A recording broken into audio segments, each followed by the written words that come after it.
সুদ নেওয়া দেওয়া দুটোই হারাম ইসলামী শরীয়তে। আপনি টাকা দিচ্ছেন, আপনাকে সুদ দিচ্ছে সে। কোথা থেকে কি ব্যবসা করছে, আপনার কি চুক্তি আছে সেখানে? আপনি দেখান তো আমাকে, কাগজ নিয়েছে আপনার কি চুক্তি আছে, তার সঙ্গে তার ব্যবসা কি আছে দেখান। কোনো ব্যবসা নাই, এটা ভুয়ো।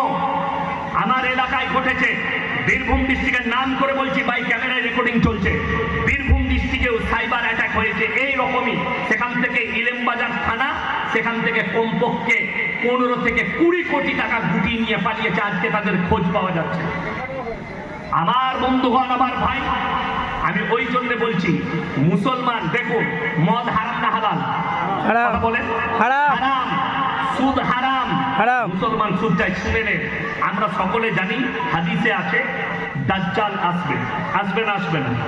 কথা বলে। আচ্ছা, দাজ্জালের সৈন্য বেশি থাকবে না ছোট? বেশি।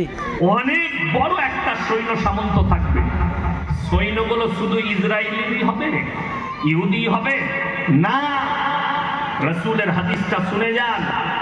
দাজ্জাল আসার পূর্বে পৃথিবীর বুকে মুসলমানের কাছে হারাম জিনিসগুলো হালাল হয়ে দাঁড়িয়ে যাবে, আর এরাই যারা হালাল করবে এরাই হবে দাজ্জালের সৈন্য।